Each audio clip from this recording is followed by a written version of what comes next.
Olá amigos, tudo bem? Meu nome é Bruno Sankey e hoje eu estarei dando início a uma série de 3 vídeos de preparação para o Enem. Mas, se você tem interesse pelos assuntos desse vídeo, você também pode vê-los. Não precisa ser necessariamente você ver o vídeo porque você vai fazer o Enem. Se você quiser ter um conhecimento geral de biologia, quiser ter um conhecimento geral de história, assista esses vídeos.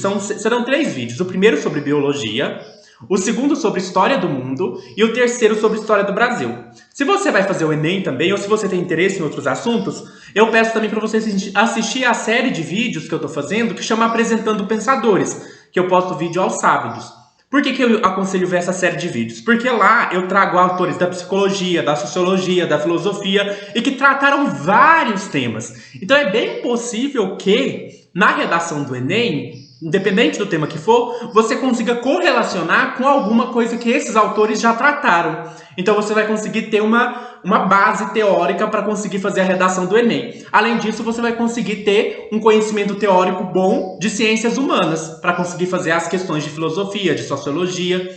Então, mas aí eu vou fazer esses 3 vídeos, um de biologia, um de história geral e um de história do Brasil, para quem vai fazer o Enem e também para quem se interessa por esses assuntos. Será um resumão geral, então não será nada muito profundo, mas assim, uma visão resumida, bem geral mesmo. Eu peço para você deixar seu like no vídeo, se inscrever no canal caso você não seja inscrito e ativar o sininho a fim de que você possa receber novas notificações. Não esqueçam aí do like, né, e de se inscrever no canal. Então, vamos começar hoje, né, com um breve resumo de biologia. Hoje é sexta-feira, então eu vou gravar esse vídeo hoje. Na próxima semana eu vou gravar o próximo vídeo, na próxima sexta. Depois eu vou dar um intervalo, uma pausa por causa do Natal e do Ano Novo. E aí, na primeira semana de janeiro, eu gravo o último vídeo, que será sobre a história do Brasil. Então vamos lá. Eu vou estar usando como base, para apresentar um breve resumo de biologia, os volumes 1, 2 e 3 do livro Biologia, da autora Vivian Mendonça. E aí a gente vai fazer o nosso estudo em 7 partes. A primeira é tratando da vida e dos princípios de ecologia. A segunda será sobre citologia. A terceira será sobre embriologia e histologia animal. A quarta será sobre a classificação dos seres vivos. A quinta será sobre o ser humano. A sexta será sobre genética. E a sétima será sobre evolução. Então comecemos tratando da vida e de princípios de ecologia. A biologia, ela pode ser entendida como o estudo da vida. Então, se você pega a palavra biologia, bio vem de vida e logia vem de logos, que é estudo. Então, o estudo da vida. E o que seria vida, né? Então, se a gente vai estudar a vida, a gente precisa saber o que é vida. Nós podemos definir vida como o conjunto de características que mantém os seres vivos em constante atividade. Quais são as características que mantêm os seres vivos em constante atividade? Ou seja, quais são as características que marcam algo como um ser vivo? A primeira característica é o ciclo vital. O ciclo vital é constituído pelo nascimento, pelo crescimento, pela reprodução, pelo envelhecimento e pela morte. Então, todo ser vivo ele passa por um ciclo. Ele nasce, cresce, se reproduz, envelhece e morre. A segunda característica é que os seres vivos eles têm uma organização celular. Então, a unidade básica, o tijolinho básico que forma o corpo dos seres vivos é a célula. Existem seres vivos que só têm uma célula, que é o caso dos seres vivos unicelulares. Existem os seres vivos que têm várias células, que é o caso dos seres multicelulares. A terceira característica de um ser vivo é o seu crescimento, que faz parte do seu ciclo vital, né? O crescimento quer dizer que os seres vivos aumentam de tamanho na medida em que possuem a constante capacidade de incorporar e transformar matéria orgânica. Portanto, à medida que os seres vivos vão se alimentando, né, eles vão crescendo, né? Igual se pegar o ser humano, nós nascemos um bebezinho, aí a gente vai crescendo ao longo da nossa vida. A quarta característica de um ser vivo é a questão do metabolismo. Todo ser vivo ele tem a capacidade de transformar a matéria incorporada em energia para ser aproveitada. Então eu como, por exemplo, para que eu possa transformar essa comida em energia que meu corpo vai utilizar. A quinta característica de um ser vivo é o movimento. Os seres vivos eles se movimentam, né, de várias formas, vai depender do ser vivo, né? Pode ser pela locomoção, pode ser várias formas em que os seres vivos eles se movimentam. A sexta característica de um ser vivo é a reprodução, né? Também faz parte desse ciclo vital. E a reprodução é o meio pelo qual os seres vivos deixam seus descendentes e perpetuam a espécie. Então a reprodução é o meio que o ser vivo consegue perpetuar a sua própria espécie, deixando descendentes. A reprodução ela pode ser sexuada ou assexuada. A reprodução sexuada ela envolve a união de gametas. Já a reprodução assexuada, ela não envolve a formação de gametas. Então, se envolver formação de gametas, é reprodução sexuada. Se não envolver formação de gametas, é reprodução assexuada. A sétima característica de um ser vivo é a evolução. O que é evolução? Evolução são alterações genéticas, né, que pode ser, por exemplo, a mutação, que permite uma variabilidade nos indivíduos de uma população. E os indivíduos com características adaptadas ao ambiente são selecionados por aquilo que é chamado de seleção natural, e essas modificações podem levar à formação de novas espécies. Eu vou trabalhar melhor depois na parte de evolução isso, mas basicamente, né, os seres vivos eles se reproduzem. Algumas alterações podem acontecer nessa reprodução, por causa de uma mutação, por exemplo. Aconteceu uma mutação e nasceu um ser vivo com uma característica diferente. Então, as mutações, por exemplo, elas permitem que seres vivos ganhem características distintas, né, diferenciadas. Isso faz com que aumente a variabilidade, ou seja, a diversidade dos tipos de seres vivos. E aí o ambiente, por assim dizer, ele seleciona aqueles seres vivos que são mais adaptados. Então, por exemplo, se eu tive uma alteração genética que me fez faz conta que eu sou um ser vivo que tem pescoço pequeno, né? Aí eu tive uma alteração genética que aumentou o tamanho do meu pescoço. E essa alteração genética, essa mutação, permitiu que eu conseguisse alcançar alimento em lugares mais altos. E esses alimentos, eles são bons para a minha saúde. Quer dizer, então, que eu, por ter pescoço mais alto, vou me adaptar melhor ao ambiente e vou sobreviver. Então, pode ser que eu sobreviva, enquanto seres que têm pescoço pequeno tenham dificuldade de sobrevivência. Isso faz com que os seres com pescoço longo, eles sobrevivam e reproduzam-se, deixando descendentes com essa característica. Então a gente chama isso de seleção natural. A seleção natural vai selecionar aqueles indivíduos que são mais adaptados ao ambiente, e essas modificações, né, podem até mesmo levar à formação de novas espécies. Então assim, eu dei o exemplo de uma alteração pequena, alterou o pescoço. Mas você pensa isso em milhões de anos. Quantas alterações podem acontecer? E isso faz com que surjam, então, novas espécies. Porque um ser pode se modificar tanto que ele já vai pertencer não mais à espécie, mas ele vai pertencer a uma outra espécie. E por fim, a última característica, né, a oitava característica de um ser vivo é que ele tem uma composição química. As células de um ser vivo, elas possuem composição química características. E essa composição química envolve tanto substâncias orgânicas quanto substâncias inorgânicas. As substâncias orgânicas a gente pode considerar os ácidos nucleicos, que são o DMA e o RNA, as proteínas, os carboidratos e os lipídios. Já as substâncias inorgânicas são a água e os sais minerais. Então essas são as 8 características de um ser vivo. Recapitulando, a primeira característica é o ciclo vital, a segunda característica é a organização celular, a terceira característica é o crescimento, a quarta característica é o metabolismo, a quinta característica é o movimento, a sexta característica é a reprodução, a sétima característica é a evolução e a oitava característica é a composição química. Continuando, falando ainda sobre seres vivos, nos seres multicelulares, ou seja, aqueles seres vivos que têm mais de uma célula, o conjunto de células é chamado de tecido. Então a gente vai fazer um negócio que é o seguinte: pegar uma unidade básica e dizer o nome que o conjunto dela tem. Então se a gente pegar células, o conjunto de células forma tecidos. Agora vamos nos perguntar, o conjunto de tecidos forma o quê? O conjunto de tecidos forma o órgão. Um órgão, né, é formado, portanto, por um conjunto de tecidos, e um tecido é formado por um conjunto de células. Agora vamos pensar, um conjunto de órgãos forma o quê? Nós podemos dizer que um conjunto de órgãos forma um sistema. Por fim, a gente pergunta, um conjunto de sistemas forma o quê? O organismo. Então vamos lá, primeiro a gente tem células, conjunto de células, órgão, conjunto de órgãos, sistema, conjunto de sistemas, organismo. Agora vamos ir para além do indivíduo e ampliar um pouco, né? Vamos considerar agora, nos perguntar agora, o que forma um conjunto de organismos. Nós podemos dizer que o conjunto de organismos da mesma espécie que convivem em uma mesma área formam uma população. Então, se eu considero um conjunto de organismos de uma espécie que vive numa mesma área, eu chamo isso de população.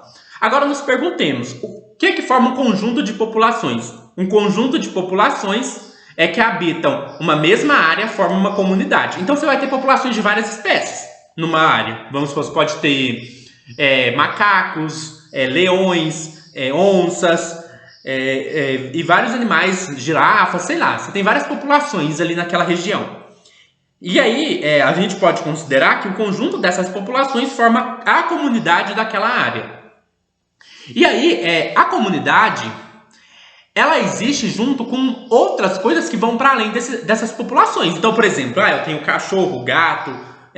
O cachorro e gato é um exemplo muito complicado porque é mais artificial, né? Mas vamos pensar no leão, na onça, no macaco. Essas populações, elas estão vivendo numa região. Nessa região, além de terem elas, tem outras populações também, né? Tem populações de plantas, mas vão ter também coisas que não são vivas. Vai ter a terra ali, vai ter pedras, né? Pode ter montanhas, pode ter várias coisas ali que não são seres vivos.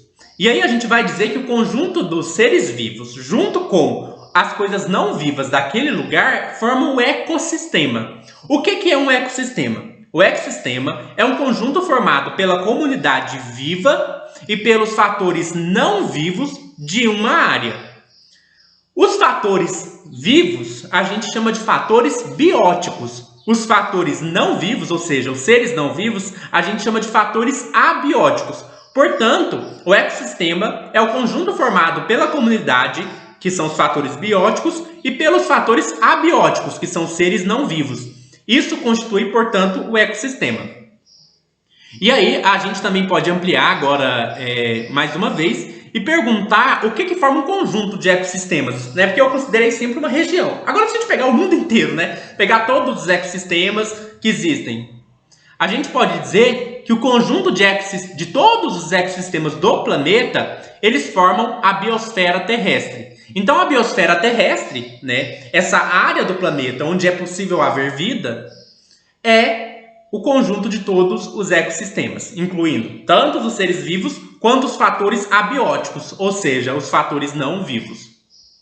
Vamos prosseguir, né, agora falando um pouco mais sobre a questão da vida e de princípios de ecologia, né? Então aqui a gente já tem alguma noção de ecologia, né? Já que a gente tem a noção de comunidade, população, ecossistema, né?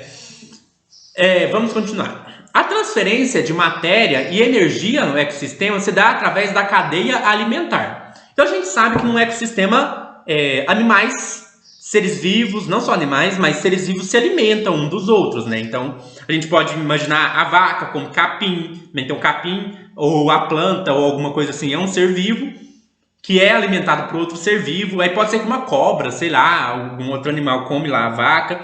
Isso, o conjunto, né, dessa estrutura, dessa teia, vamos por assim dizer, em que os animais se alimentam um do outro, ou melhor, nos animais só não, os seres vivos se alimentam um dos outros, se chama cadeia alimentar. Portanto, a cadeia alimentar é um processo que permite a transferência de matéria e energia, porque eu como, e aquilo que eu comi eu transformo em energia, né, para usar para o meu corpo. Mas se algum outro ser vivo se alimentar de mim, essa energia vai ser transferida para ele, e a matéria orgânica do meu corpo também vai ser transferida para ele.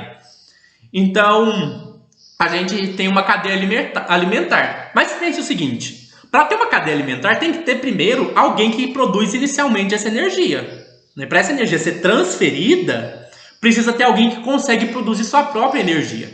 Os seres capazes de produzir o próprio alimento a partir de substâncias inorgânicas simples são chamados de autótrofos.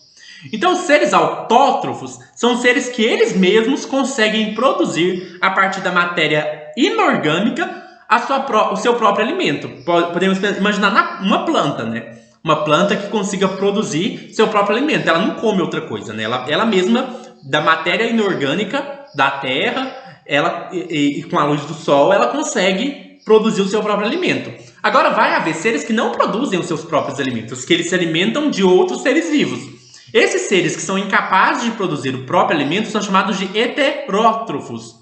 Então, os seres heterótrofos são seres incapazes de produzir o próprio alimento. Então, autótrofos são seres capazes de produzir o próprio alimento. Heterótrofos são seres que não são capazes de produzir o próprio alimento.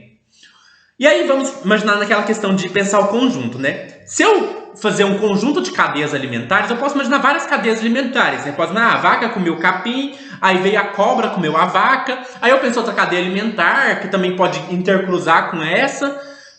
O conjunto das cadeias alimentares vai formar a rede alimentar desse animal. Porque pense, se eu sou uma vaca, por exemplo, além de comer capim, eu como outras coisas. Então eu participo de várias cadeias alimentares, por assim dizer. E aí o conjunto das cadeias alimentares que esse animal participa, já que as cadeias podem se intercruzar, forma a rede alimentar daquele animal. E aí se eu fazer um conjunto de todas as redes alimentares, eu vou ter a teia alimentar desse ambiente, desse ecossistema. Então eu posso considerar as várias redes alimentares de todos os animais que vivem naquele ambiente, naquele ecossistema, e a partir disso eu vou ter a teia alimentar completa, por assim dizer, daquele ecossistema. Então a gente tem primeiro a cadeia alimentar. O conjunto de cadeias alimentares de um ser vivo forma a rede alimentar desse animal, e o conjunto das redes alimentares de um ecossistema forma a teia alimentar desse ambiente. Vamos prosseguir trabalhando mais alguns conceitos sobre essa questão de vida e ecossistema. Entre as espécies que habitam uma determinada área, estão aquelas que só existem naquela área.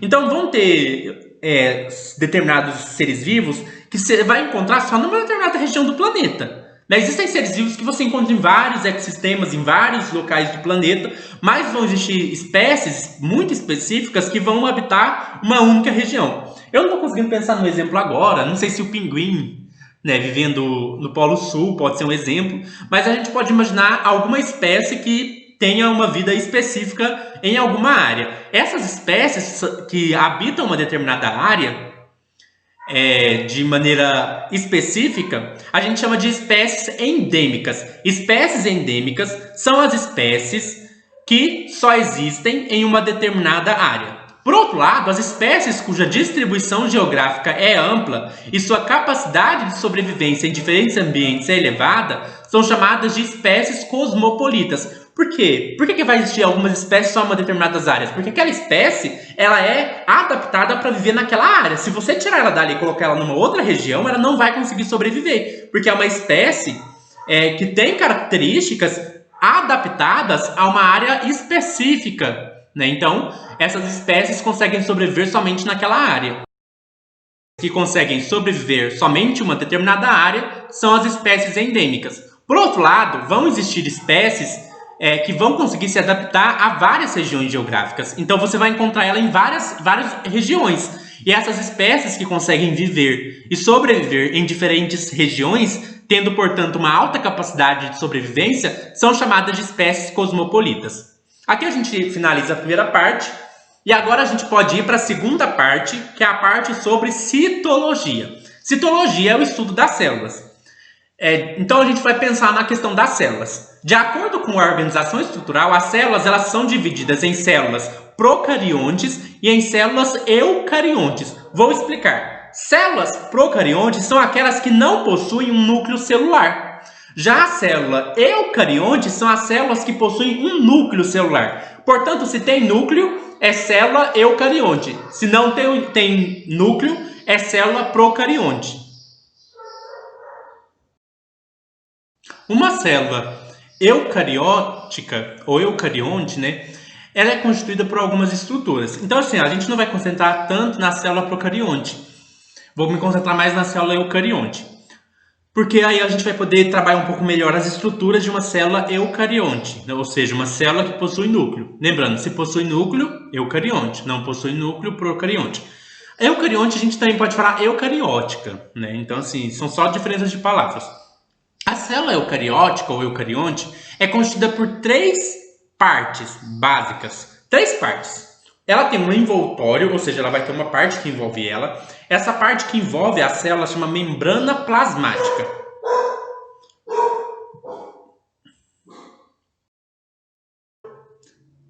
Vamos prosseguir.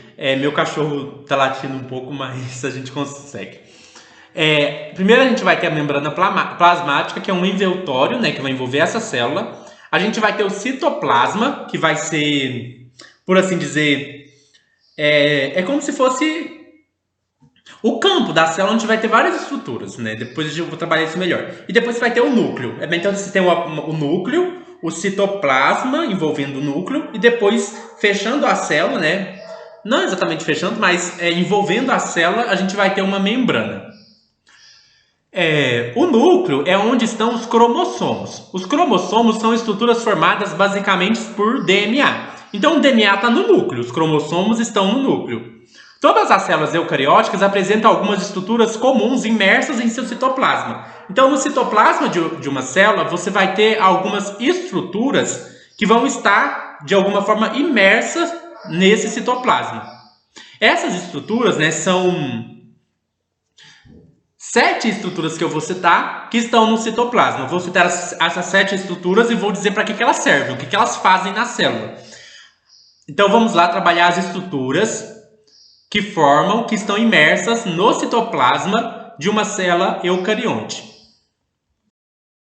Que estão imersas no citoplasma de uma célula eucarionte são, primeiro, o complexo golgiense.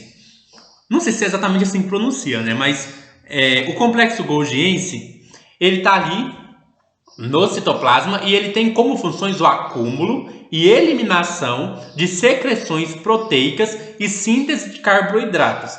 Então o complexo golgiense ele trabalha, a gente pode imaginar até a célula como se fosse uma usina, uma fábrica. E aí você vai ter vários componentes, várias maquinarias dentro dessa fábrica, por assim dizer. E uma dessas maquinarias é o complexo golgiense, que vai acumular e eliminar secreções de proteínas e vai sintetizar carboidratos. A segunda máquina, por assim dizer, são os lisossomos. Os lisossomos têm como função a digestão intracelular. Então, os lisossomos têm como função a digestão intracelular, a digestão dentro da célula. A terceira maquinaria é o retículo endoplasmático granuloso. Eu estou falando esse nome grande porque vai ter o retículo endoplasmático não granuloso. Então vamos considerar primeiro o retículo endoplasmático granuloso. O retículo endoplasmático granuloso tem como funções o transporte de material dentro da célula e síntese de proteínas. Então o retículo endoplasmático granuloso ele vai ser quase que um transportador, por assim dizer. O quarto é o retículo endoplasmático não granuloso. O retículo endoplasmático não granuloso, ele também tem essa função de transportador, mas ele também tem várias outras funções, né? Ele tem a função de síntese de esteroides, inativação de certos hormônios, inativação de substâncias nocivas ao organismo, condução intracelular do impulso nervoso nas células do músculo estriado. Então, nas células do músculo estriado, o retículo endoplasmático não granuloso ele também vai conduzir impulsos nervosos. Então, tanto o retículo endoplasmático granuloso quanto o retículo endoplasmático não granuloso, ele vai ter como funções o transporte de materiais, de substâncias dentro da célula.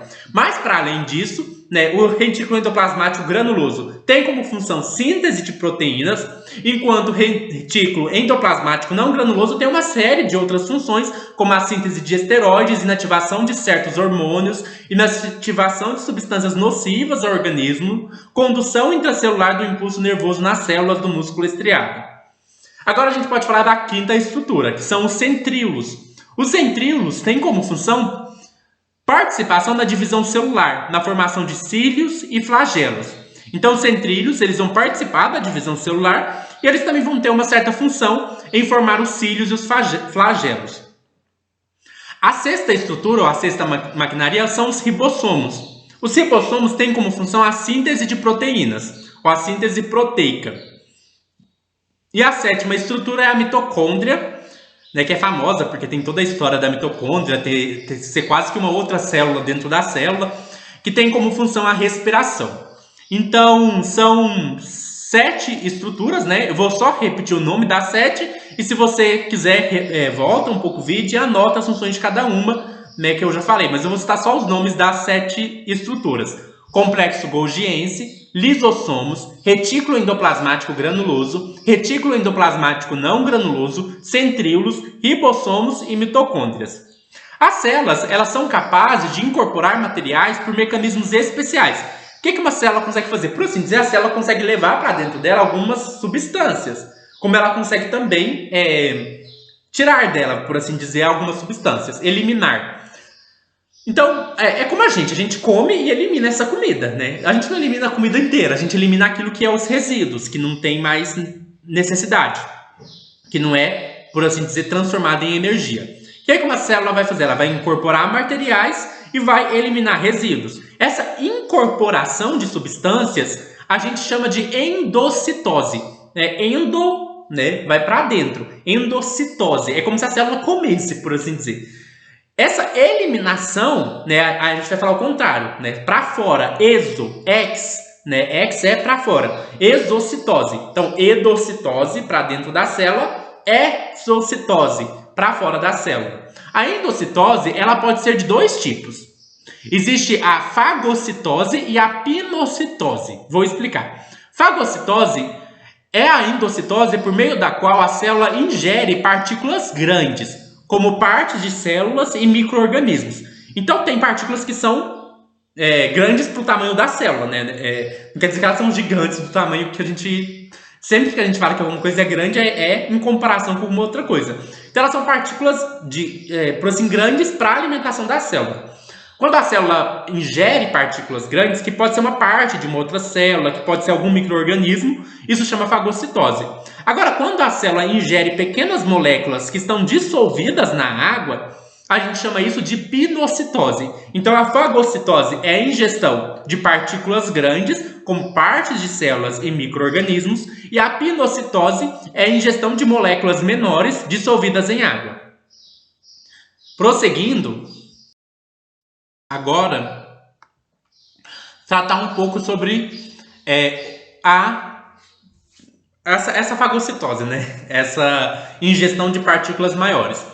O material ingerido pela fagocitose, ou seja, a ingestão de matérias mais grandes, maiores, né? Mais grandes, eu acho que não existe essa palavra. Mas o material ingerido por fagocitose fica no interior de uma vesícula, que é chamada de fagossomo. Então é tipo uma bolsinha em que esse material ingerido fica. As moléculas ingeridas por pinocitose, ou seja, por essa ingestão de partículas pequenas, ficam em vesículas menores, que são os pinossomos. É só ligar o nome, gente. Fagocitose, o que é ingerido por fagocitose fica no fagossomo. O que é ingerido por pinocitose fica no pinossomo. Não é tão difícil de ligar as coisas. Tanto os materiais existentes nos fagossomos como os dos pinossomos são utilizados como alimento pela célula. Então não importa, pode ser partícula grande ou pequena, a célula vai usar isso como alimento. Agora que a gente já falou desses processos, vamos falar um pouco do núcleo da célula. O núcleo da célula, ele também é envolvido por um envoltório.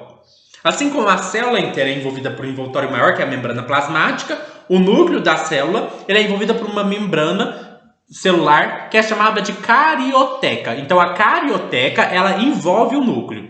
Toda a massa fluida limitada pela membrana interna da carioteca chama-se nucleoplasma. Então assim como você tem o citoplasma, que é da célula inteira, que é envolvida por aquele núcleo onde você vai ter várias estruturas imersas, você vai ter no núcleo, né, além da carioteca, que é a membrana, você vai ter um plasma, que é o nucleoplasma. E nesse nucleoplasma se situa o nucleolo. O que é o nucleolo? O nucleolo é uma estrutura constituída principalmente por DNA, proteínas e um tipo especial de RNA chamado RNA ribossômico. Então, o nucleolo, que está no nucleoplasma, envolvido pela carioteca, é constituído por DNA, proteínas e RNA ribossômico. E você também vai ter no núcleo a cromatina, que é um complexo de DNA e proteínas. Então, no núcleo você tem a carioteca, que o envolve, o nucleoplasma, que é toda a massa fluida limitada pela carioteca, o nucleolo, onde estão o DNA, proteínas e RNA ribossômico, e a cromatina, que é um complexo de DNA e proteínas. As células, elas se dividem e se multiplicam. Então, células, elas, por assim dizer, se reproduzem, né? Elas se multiplicam. Por meio dessa multiplicação, o organismo cresce e repõe suas perdas. Nós estamos crescendo, eu estou crescendo aqui, porque minhas células, eu era bebezinho pequenininho, né? Eu cresci e as células aumentaram, elas se multiplicaram. E também, assim, a gente perde células morrem, então a multiplicação de células também é importante para repor as suas perdas. As células formadas dessa divisão, que possuem o mesmo número de cromossomos que a célula que lhes deu origem, chama mitose. Então, eu estou crescendo, minhas células estão se multiplicando. Ou se pega um bebezinho lá no útero da mãe, as células dele vão se multiplicando. Essas células, elas vão ter o mesmo número de cromossomos que a célula original, né? E aí, isso chama mitose. Então, mitose é quando uma célula se divide, mas ela não fica com, tipo, metade de cromossomo numa, metade de cromossomo na outra. Não, os cromossomos, eles se duplicam, por assim dizer. Você vai ter a mesma quantidade de cromossomos nas duas células originadas. Mas existem células que se dividem e que ficam com metade dos cromossomos. Quando isso acontece, esse processo se chama meiose, né? E por exemplo, como formar o espermatozoide ou o óvulo, né? Eles são formados por meiose porque eles vão ter metade dos cromossomos, e aí quando for juntar o óvulo com o espermatozoide, completam um número total, por assim dizer. Essa é a segunda parte, a gente encerra aqui a segunda parte. Agora vamos para a terceira parte, né? Então a gente encerra aqui a parte de citologia, e a gente vai falar agora de embriologia e histologia animal. Então vamos falar um pouco sobre o desenvolvimento embrionário, né, como se formam os bebês, né, os embriões, como se dá a gestação. E nós vamos falar de histologia, que é o estudo dos tecidos, né? Como eu disse para vocês, um conjunto de células formam um tecido. Os gametas, né, eles surgem por meiose. Então você vai ter a meiose e vão surgir os gametas. Eu dei o exemplo do espermatozoide e do óvulo. O espermatozoide e o óvulo, eles surgem por meiose, ou seja, a célula se divide e essas células filhas ficam com metade do número de cromossomos que as células originais, e você vai ter, então, um processo de formação de gametas. Esse processo de formação de gametas também recebe o nome de gametogênese. Não é difícil de lembrar, né? Formação de gametas, gametogênese. Nos animais, os gametas chamados masculinos são chamados espermatozoides e os gametas femininos são chamados óvulos. É importante dizer que essa noção de gameta masculino e gameta feminino é só uma espécie de metáfora, porque gameta não tem sexo, não tem gênero, né? A gente usa os termos masculino e feminino quase que como uma metáfora, porque na verdade a gente sabe que masculino e feminino, ser homem e ser mulher, é uma outra questão muito mais complexa, social e tudo mais, né? Então, assim, a gente usa as expressões gametas masculinos e gametas femininos até por uma questão social mesmo, né? Porque geralmente as pessoas que produzem espermatozoides, em sua maioria, são chamadas de homens, e as pessoas ou masculinos, né? E as pessoas que produzem óvulos geralmente são consideradas mulheres ou feminino. No caso dos seres humanos, né? Então isso é só uma questão mais cultural, por assim dizer. Às vezes a gente poderia pensar em gameta A e gameta B, por exemplo. Mas a gente vai usar o termo masculino e feminino fazendo essa ressalva. Os gametas masculinos são os espermatozoides e os gametas femininos são os óvulos. Os gametas, eles são formados em órgãos especializados chamados gônadas. As gônadas vão ser o local onde se formam os gametas. No caso dos gametas femininos, eles são formados nos ovários. No caso dos gametas masculinos, eles são formados nos testículos. Então, as gônadas femininas, elas são chamadas ovários e as gônadas masculinas são chamadas testículos. A origem e formação do óvulo chama-se ovogênese e a origem e formação do espermatozoide chama-se espermatogênese. Não é difícil de lembrar, né, eu acho. Igual a gente falou, os gametas, em geral, a formação deles chama gametogênese. Agora, se a gente vai falar dos gametas masculinos, especificamente, é espermatogênese. E dos gametas femininos, ovogênese. Isso é nos animais, gente, esse tipo de formação.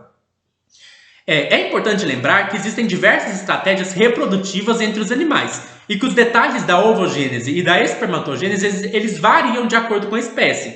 Então, cada espécie tem sua forma de formação desses gametas. A união do espermatozoide ao óvulo chama-se fecundação. Então, vamos supor, eu fiz sexo com uma mulher, eu vou ejacular, né? e nesse sêmen vai ter espermatozoides, eles vão entrar ali no canal vaginal e vão, por assim dizer, nadar, sei lá, até chegar no óvulo. Chegando no óvulo, quando o espermatozoide fecunda um óvulo, é o nome, né? Quando o espermatozoide entra num óvulo, a gente chama isso de fecundação. E o que vai se formar a partir dessa fecundação é aquela célula inicial chamada zigoto, a primeira célula. Depois que acontece a fecundação, ocorre uma clivagem. O que é clivagem? Clivagem é uma divisão. Então, se aconteceu a fecundação, forma a primeira célula, zigoto. Essa célula vai se dividir, que é uma clivagem. Ou segmentação, em que o volume do embrião não aumenta, embora as células se multipliquem. As células elas vão se multiplicar, mas o tamanho do embrião não vai aumentar. Então é um processo bastante interessante, é um processo de segmentação em que as células vão se dividindo, mas o volume do embrião ele não aumenta. A fase seguinte do desenvolvimento é a gastrulação.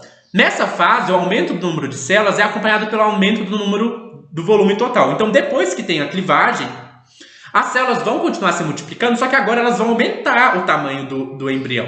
Isso chama gastrulação. As células embrionárias são consideradas células-tronco. Então, as células embrionárias, as células que vão, por assim dizer, formar os órgãos, os tecidos, são as células-tronco. Por isso são tronco, porque elas têm essa capacidade de ir formando vários outros tecidos e células de tipos diferentes. Essa nomenclatura se relaciona à ideia de que dessas células partem diversas linhagens celulares, como os ramos partem do tronco de uma árvore. Deixa eu explicar aqui. Pega uma árvore. Uma árvore tem seu tronco e tem vários galhos.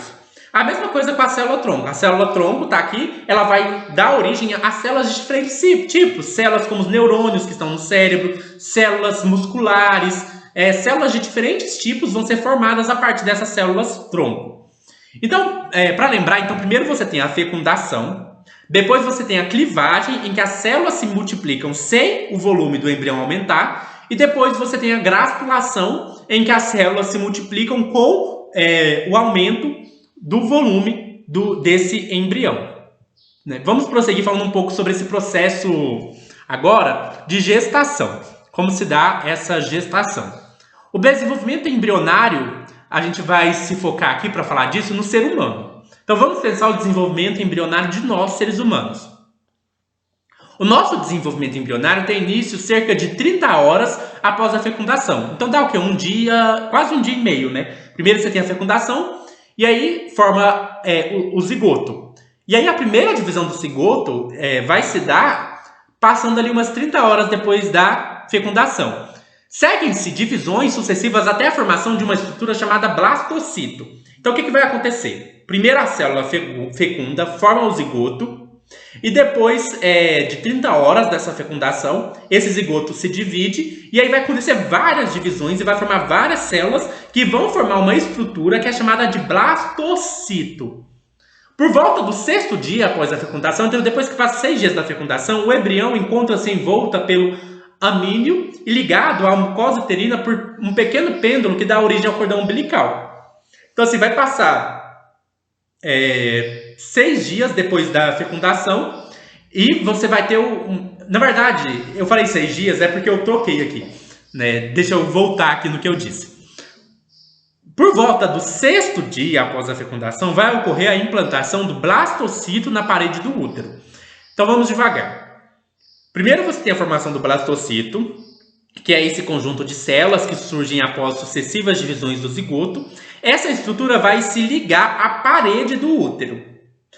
Aí depois de 10 dias após a fecundação, o embrião, aí sim que ele vai se encontrar envolto pelo amínio e ligado à mucosa uterina por um pequeno pêndulo que vai dar origem ao cordão umbilical. Então acabei trocando a questão aqui dos dias, né, a ordem. Então assim, vamos devagar. Primeiro você tem a fecundação. Depois da fecundação, essas células vão se multiplicar e a multiplicação dessas células vai dar origem a uma estrutura chamada blastocito. Depois de 6 dias após a fecundação, o blastocito vai se implantar na parede do útero. E após 10 dias da fecundação, o embrião vai se encontrar envolto pelo amínio e ligado à mucosa uterina por um pequeno pedúnculo que dará origem ao cordão umbilical. Eu falei pêndulo, né? Não é pêndulo não, gente. É pedúnculo, que é tipo... É o que vai dar origem ao cordãozinho umbilical mesmo, que vai ligar o feto ali, por onde ele vai receber as proteínas necessárias para ele. A partir do final do segundo mês de gestação, o embrião passa a ser chamado de feto. Então, você vai chamar um embrião de feto só a partir de 2 meses de gestação. Antes de 2 meses não é feto. Então, ali, quando dá umas 8, 9 semanas, você vai não falar mais em blastocito, mas a gente vai falar em feto.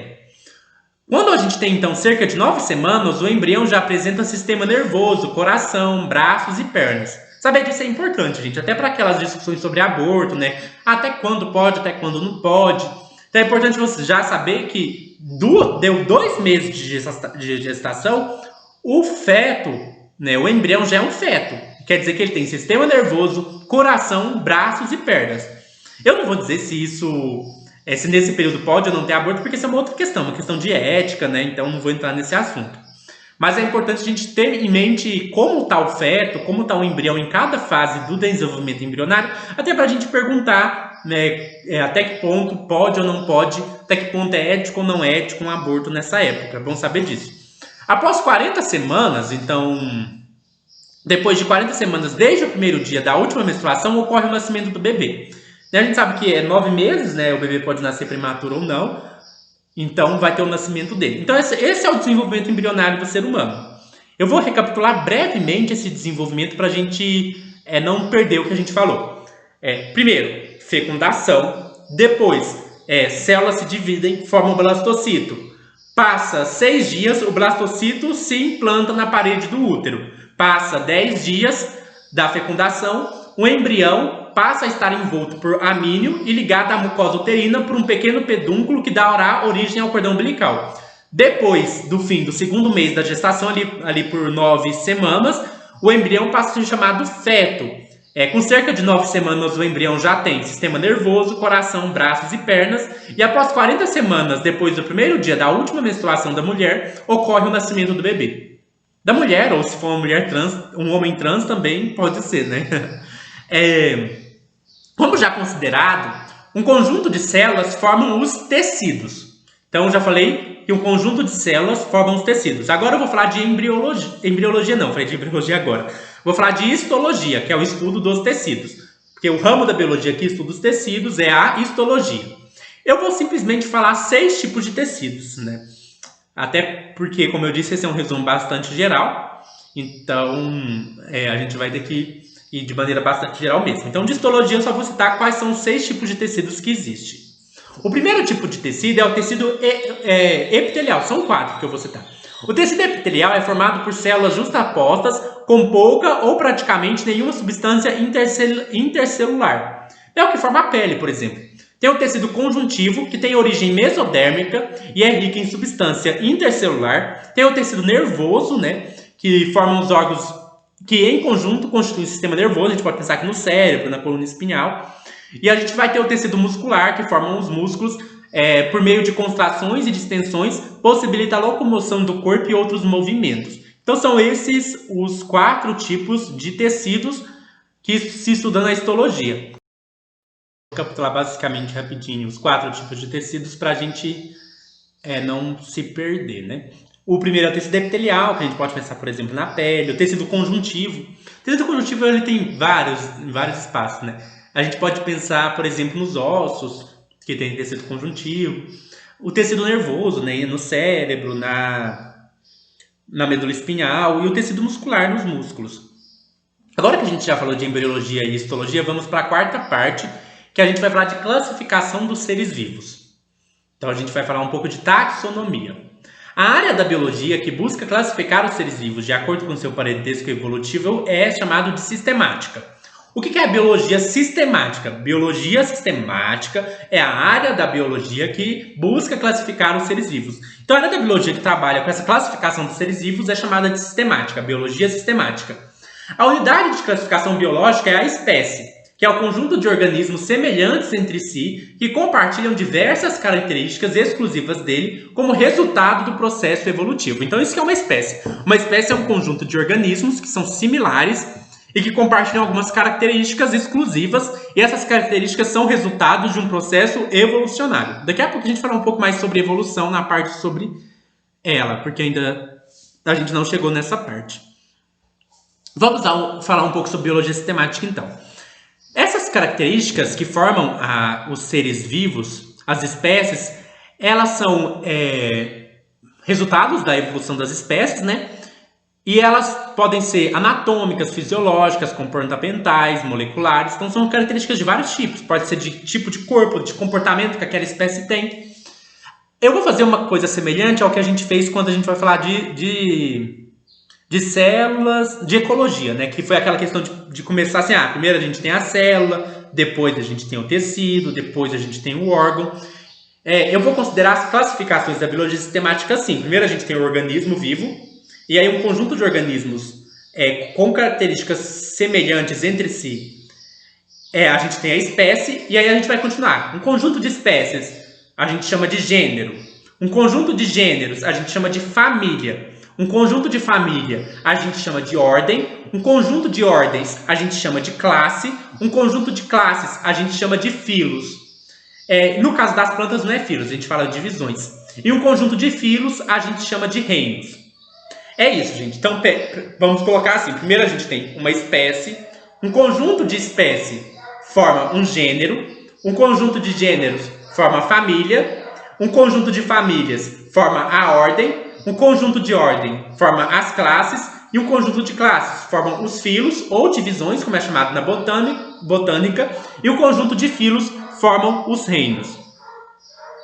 Tem um caso especial. Existe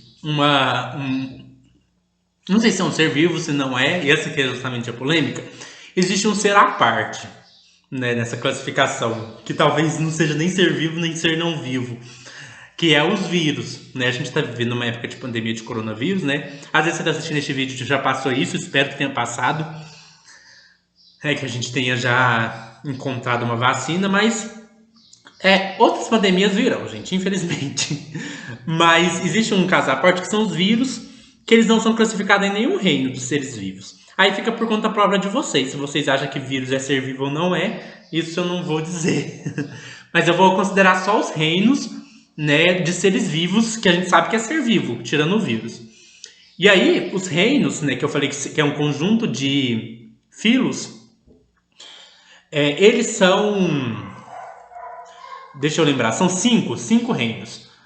O primeiro reino é o reino Monera. Eu vou citar cada reino, é importante conhecer cada reino e basicamente do que ele é formado. O reino Monera é formado por organismos unicelulares procariontes. Lembrando, unicelular é um organismo que só tem uma célula, procarionte é um organismo cuja célula não tem núcleo.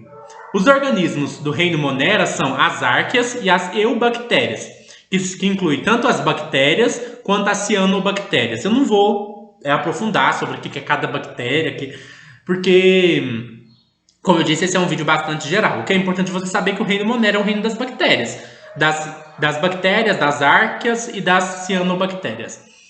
O segundo reino é o reino protista. O reino protista ele é formado tanto por células, por seres unicelulares, eucariontes, heterótrofos, quanto por seres eucariontes, unicelulares ou multicelulares sem tecidos, autótrofos por fotossíntese. Vou explicar o que é cada um, gente. Com certeza ficou confuso, porque até o jeito que eu falei ficou confuso.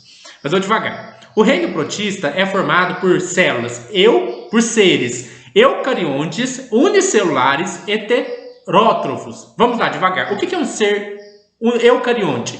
É um ser cuja célula tem núcleo. O que é um ser unicelular? Um ser que só tem uma célula. E o que é um ser heterótrofo? É um ser que não produz o próprio alimento, que ele se alimenta de outro ser vivo. Os seres eucariontes unicelulares heterótrofos que compõem o reino protista são os protozoários. Protozoários, lembre, o reino protista é composto por protozoários. Mas, para além dos protozoários, há ainda os seres eucariontes unicelulares ou multicelulares sem tecidos, autótrofos por fotossíntese. Vamos devagar. Ele é eucarionte, quer dizer que então ele tem um núcleo, é unicelular ou multicelular, então quer dizer que não importa, pode ser que tenha uma célula, pode ser que tenha várias, não tem tecido, ou seja, não é um conjunto de células que formam um tecido, E é autótrofo, por fotossíntese, ou seja, produz o próprio alimento através de um processo chamado de fotossíntese. Esses seres eucariontes, quer unicelulares, quer multicelulares, sem tecidos, autótrofos por fotossíntese, são as algas. Então são praticamente dois tipos de seres vivos que formam o reino protista, os protozoários e as algas. Lembre disso, protozoários e algas. Depois a gente tem o reino fungi. O reino fungi ele é formado por seres eucariontes heterótrofos que incorporam os alimentos por absorção. Vamos devagar. Eucarionte quer dizer que tem um núcleo celular. Heterótrofos quer dizer que eles se alimentam de outros seres vivos, né? Ou seja, eles não produzem o próprio alimento. E a forma ou de outros, nem necessariamente outros seres vivos, né? Mas os heterótrofos, eles incorporam o alimento por meio de um processo chamado de absorção. Eles absorvem o alimento. Esses seres são os fungos. Então, o reino fungi é formado pelos fungos. Depois eu vou recapitular cada ser vivo que forma o reino.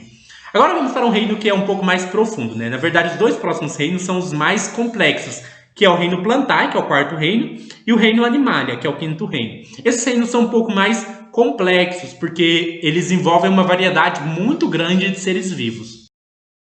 Vamos começar pelo reino Plantae.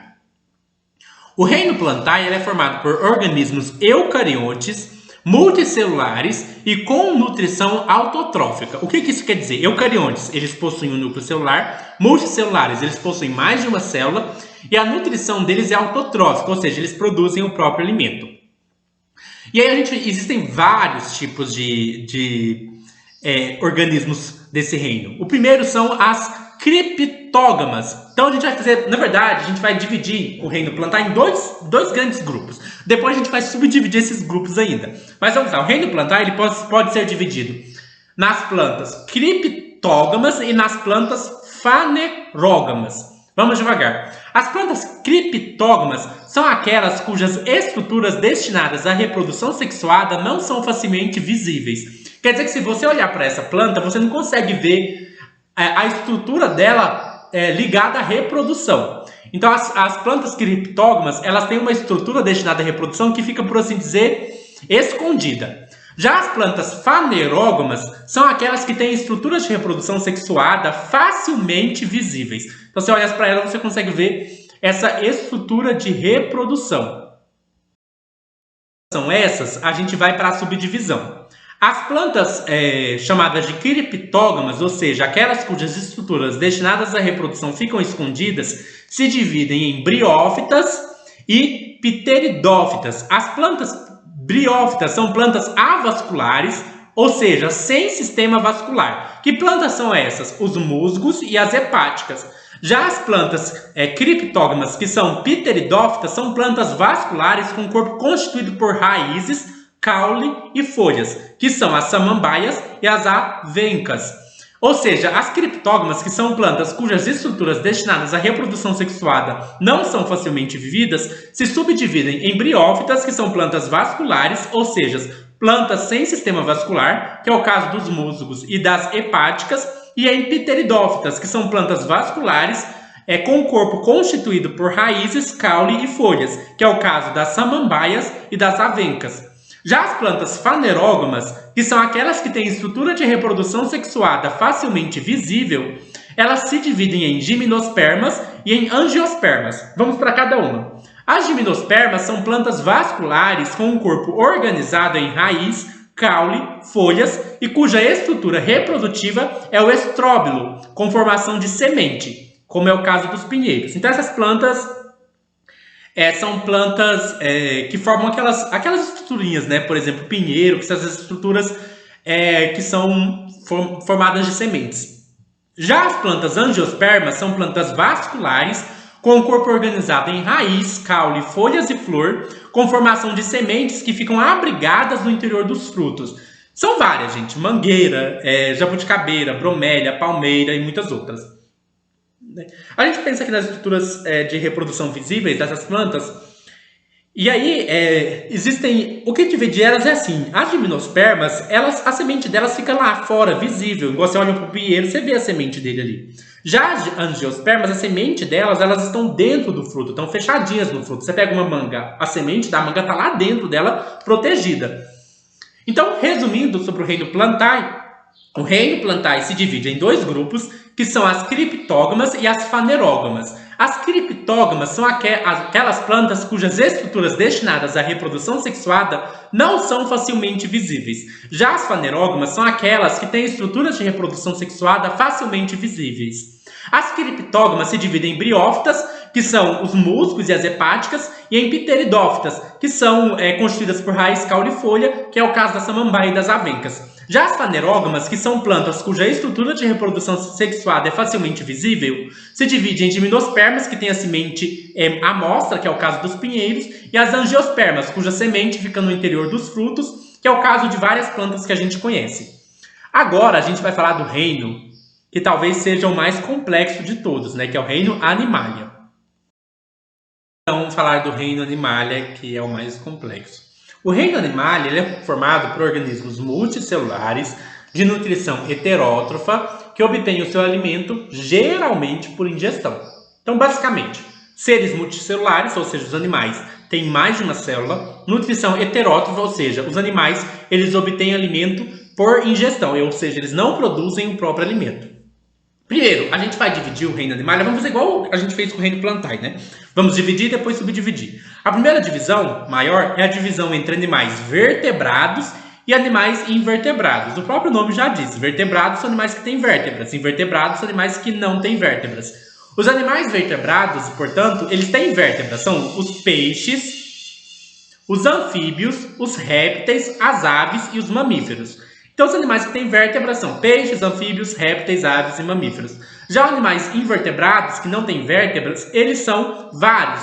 E a gente vai citar só alguns. Os insetos, os anelídeos, os crutáceos e tem vários, gente. Não dá para citar tudo, não. Agora a gente vai falar um pouco dos filos do reino Animalia. Quais são os filos do reino Animalia? São vários. São vários mesmo, gente. Eu vou citar aqui todos que eu consegui citar. Vamos lá, vou citar rápido. Primeiro a gente tem os poríferos, que são as esponjas. Depois a gente tem os quinidários, que são os animais aquáticos que têm formas móveis e formas fixas, que é o caso dos pólipos e das medusas. Depois a gente tem os plateumintos. Plateumintos, gente, são vermes. Vermes com corpo achatado e dorso ventralmente. Os nematóides, que é um outro tipo de verme, que são vermes com formato mais cilíndrico e com extremidades afiladas. Depois a gente tem os moluscos, que são os animais de corpo mole. Depois a gente tem os anelídeos, que são os animais compridos, cilíndricos, com o corpo apresentando anéis. Depois a gente tem os artrópodes, que são animais em cujas extremidades a gente encontra algumas estruturas articuladas, como pernas, peças bucais e anteninhas. Depois a gente tem os equinodermos, que são os animais marinhos com espinhos na pele. E depois a gente tem os cordados, que são animais deuterostômios, ou seja, são animais que em seu desenvolvimento embrionário, o orifício do intestino primitivo, chamado arquento, dá origem ao ânus, surgindo depois a boca. Eles possuem notocorda, fendas branquiais e sistema nervoso dorsal. Esses são os filos do reino Animalia. Só vou citar os nomes dos que eu mencionei. Os poríferos, os quinidários, os plateumintos, os nematóides, os moluscos, os anelídeos, os artrópodes e os cordados. Claro que você pode pegar esses nomes e fazer uma pesquisa aí, porque eu não vou ter como aprofundar. Senão o tempo ficaria muito apertado, né? Isso é só um resumão. Nosso quinto assunto é falar agora sobre o ser humano. Ou seja, vamos falar um pouco sobre nós, sobre os sistemas que compõem o nosso organismo. Então, é possível considerar o ser humano do ponto de vista da anatomia e da fisiologia. A anatomia é o estudo das partes do corpo, de sua estrutura, tanto externa quanto interna. Já a fisiologia, ela busca compreender como funcionam as partes que formam a estrutura do corpo. O corpo é um conjunto de sistemas que funcionam de forma integrada. O conjunto de sistemas forma um aparelho, né? A gente já viu que um conjunto de órgãos forma um sistema, e aí a gente vê agora que um conjunto de sistemas forma o que podemos chamar de aparelho. Existem as seguintes partes do corpo humano. Eu vou citar aparelhos e sistemas, alguns eu vou misturar um pouquinho. Na verdade, eu vou citar um aparelho e o resto eu vou citar os sistemas. Então são 10, gente. Então vamos com calma. Esse vídeo é claro que é um pouco longo, gente. É um resumão de toda a matéria de biologia do ensino médio. Então não é tão longo, imagina. Você vai estudar toda a matéria de biologia do ensino médio em pouco mais de 1 hora. Não é nada demais. né? Então vamos continuar, vamos ficar até o fim. Ou se qualquer coisa você assiste na velocidade 2. Vamos lá. Vamos falar um pouco sobre os sistemas do corpo humano. Vamos começar por um aparelho, que é o aparelho locomotor. Como eu disse, o aparelho é formado por vários sistemas. Então, dentro do aparelho locomotor, a gente vai ter vários sistemas. O aparelho locomotor envolve o sistema esquelético, o sistema articular e o sistema muscular. O sistema esquelético é formado pelos ossos e pelas cartilagens associadas a esses ossos. O sistema articular corresponde às articulações, não é difícil de ligar, né? Que são as regiões onde um osso se encontra com outro osso. O sistema muscular, ele é formado por 3 tipos de músculos, e eu não vou explicar cada um, infelizmente não tem como, que é o estriado esquelético, o estriado cardíaco e o músculo não estriado. O segundo, eu falei que são 10, né? Agora vamos falar só de sistemas, na verdade. O segundo é o sistema nervoso. O sistema nervoso, ele transmite impulsos nervosos e assim realiza funções como controlar as contrações musculares e o funcionamento das vísceras, bem como coordenar os movimentos cardiorrespiratórios e até mesmo a secreção de hormônios pelas glândulas endócrinas. O sistema nervoso do ser humano, assim como de outros vertebrados, ele é centralizado, ou seja, ele tem um centro de comando. Ou seja, ele apresenta a maior parte de suas células nervosas em órgãos localizados na região cefálica, que é aqui da cabeça, gente. A chamada parte central do sistema nervoso, que é o sistema nervoso central, é formada pelo encéfalo, ou seja, pelo cérebro, cerebelo, que formam essa parte aqui fica na cabeça. E a gente também tem o sistema nervoso que é formado que não está na caixa craniana, né? Então existe uma parte do sistema nervoso que não está dentro da caixa craniana, não está na cabeça, que é a medula espinhal, que é a medula raquidiana, que é envolvida pelas vértebras da coluna. Então a gente tem uma parte do sistema, inclusive faz parte do sistema nervoso central ainda. O sistema nervoso central é tanto formado pelo cérebro, pelo cerebelo, pelas coisas que estão na cabeça, como pela sua coluna. Não os ossos, gente, a medula espinhal que passa no meio dela, aquele fiozinho amarelinho que passa lá no meio. Agora, existe uma parte do sistema nervoso que não fica nem na cabeça, nem dentro da coluna, que é a parte periférica do sistema nervoso, que a gente chama de sistema nervoso periférico, que é formada pelos nervos, que se comunicam com a parte central, encaminhando para ela estímulos provenientes de todas as regiões do corpo e transmitindo impulsos nervosos gerados no encéfalo e na medula espinhal. O sistema nervoso ele é formado por um tipo de tecido, né, que é um conjunto de células, que é o tecido nervoso, que é constituído por células chamadas de neurônios. Tem outros tipos de células também, mas as principais são os neurônios. Os neurônios são células especializadas na transmissão de impulsos eletroquímicos, né, que a gente chama de impulsos nervosos, que faz parte dessa comunicação. Né? Se eu consigo mexer meu braço aqui, se eu consigo falar, é porque meu sistema nervoso está bem funcionado aqui, comunicando os impulsos elétricos de forma adequada. O terceiro tipo de sistema é o sistema sensorial. O sistema sensorial ele é encarregado de enviar as informações recebidas para o sistema nervoso, que os decodifica e envia respostas para o corpo. O sistema sensorial é o sistema dos 5 sentidos, gente. É por onde a gente recebe as informações do mundo. Quais são os 5 sentidos? Tato, paladar, olfato, visão e audição. O quarto sistema é o sistema digestório, que é responsável pela ingestão, digestão e absorção de alimentos. Então é um sistema que a gente come e depois elimina, né? Para falar sobre como que forma esse sistema é simples. O sistema digestório ele é um tubo, gente. É um tubo enorme, que vai desde a boca até lá onde você faz cocô, que é seu ânus. Né? E ele é formado, então, pela boca, que passa pela faringe, depois passa pelo esôfago, depois passa pelo estômago, depois passa pelo intestino delgado e, por fim, pelo intestino grosso e sai ali no ânus. Lembra dessa ordem, gente? Primeiro, boca, faringe, esôfago, estômago, intestino delgado, intestino grosso e ânus, que são o caminho que a comida faz até virar cocô e depois sair lá fora. Depois a gente tem o quinto, que é o sistema respiratório. Também lembre a ordem que passa a respiração. Né? Ele é responsável pela respiração, que envolve tanto a inspiração, ou seja, a entrada de ar nos pulmões, e a expiração, a saída de ar dos pulmões. A entrada de ar no sistema respiratório do ser humano acontece pelo seguinte caminho. Vamos gravar o caminho. Narinas, as fossas nasais, que são cavidades nasais, a faringe, depois a laringe, depois a traqueia, depois os brônquios, depois os bronquíolos e, por fim, os alvéolos pulmonares. Se vocês tiverem percebido, vão perceber que a faringe faz parte tanto do sistema digestório quanto do sistema respiratório. O sexto sistema é o sistema cardiovascular. O sistema cardiovascular realiza a integração do sistema respiratório e do sistema digestório, transportando até as células os gases respiratórios e os nutrientes. O sistema cardiovascular é formado pelo coração, que é aquilo que bombeia o sangue, pelas artérias. Lembra a diferença de artérias com veias, que é importante, preste atenção.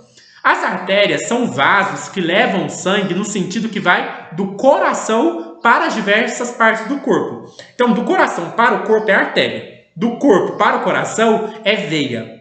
E no meio do caminho tem os capilares, que são vasos de diâmetro muito pequenininho, que possuem apenas uma camada de células na sua parede. Por sua fina parede, né, e por essa fina parede ocorre a difusão dos gases respiratórios, dos nutrientes e de outras substâncias. Então, basicamente assim, pensa assim, ó, o coração está batendo. O sangue, né, ele vai sair do coração, né, pelas artérias. Então, primeiro o sangue sai do coração pelas artérias. Vai chegando um momento que essas artérias vão se afinando, fica tão fininha que a gente chama de capilar. Nos capilares, que são essa parte em que as veias são bem fininhas, é onde acontece a comunicação, onde os nutrientes são comunicados para o corpo.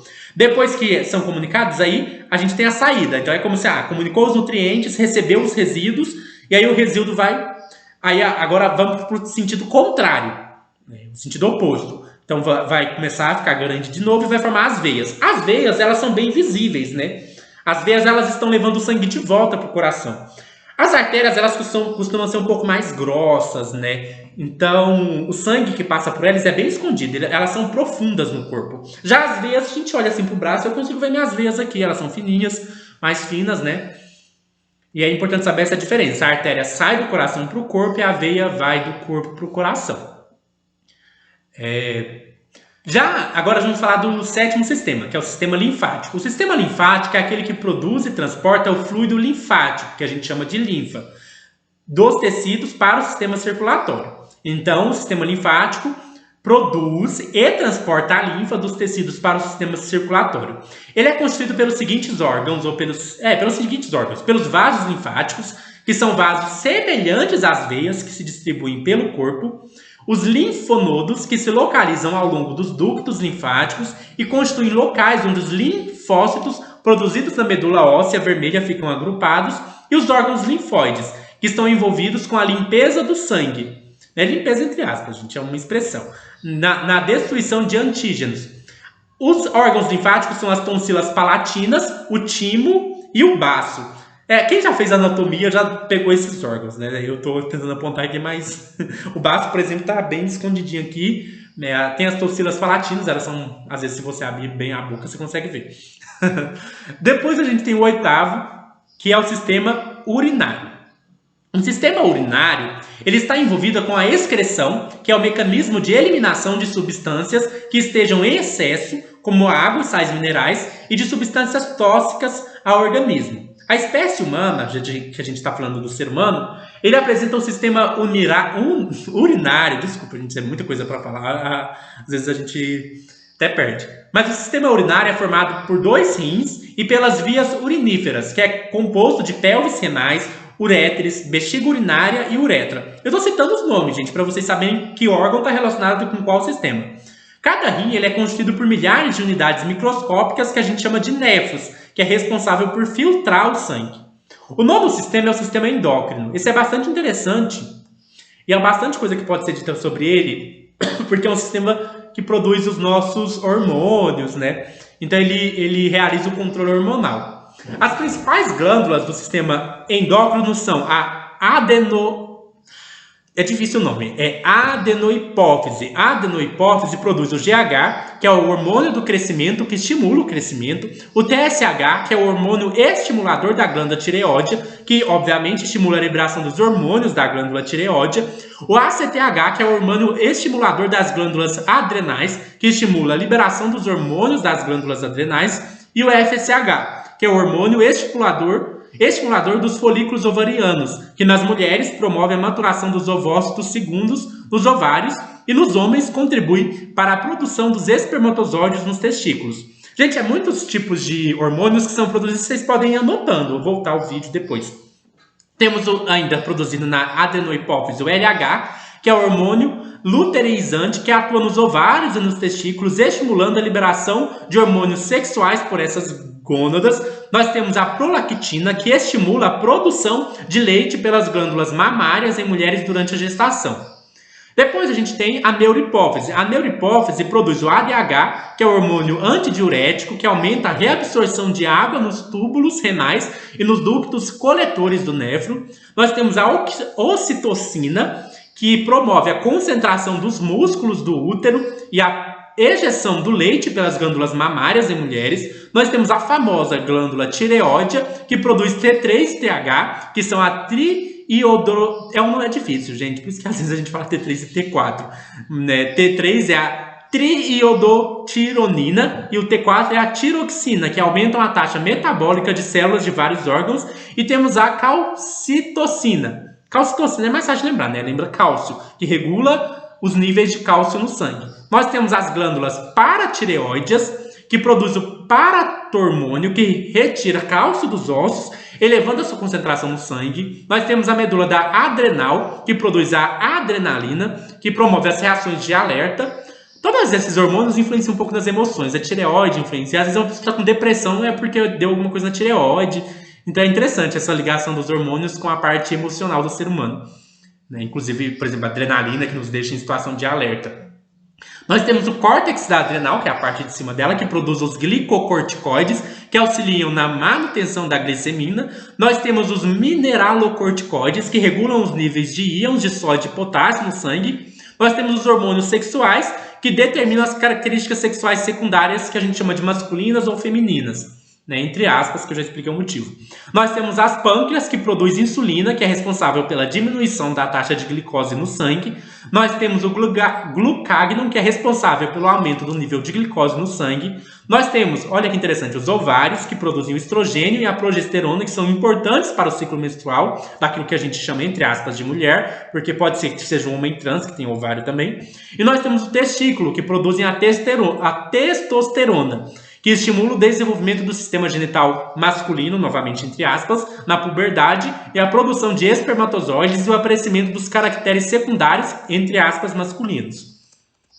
Por fim, o 10º sistema é o sistema genital. Lembrando, gente, que masculino e feminino continua sendo dito entre aspas, porque hoje a gente já tem um entendimento que ser homem e ser mulher é uma coisa mais complexa do que sistema biológico, né? A gente sabe que um homem trans pode ter vagina e uma mulher trans pode ter um pênis, né? Então a gente vai usar masculino e feminino bem entre aspas. O sistema genital é responsável pela reprodução.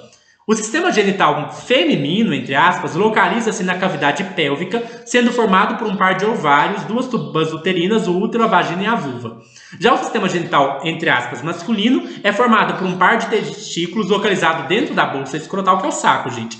E pelos epidídimos, os ductos diferentes, ductos ejaculatórios e um par de glândulas vesiculosas, que são as vesículas seminais.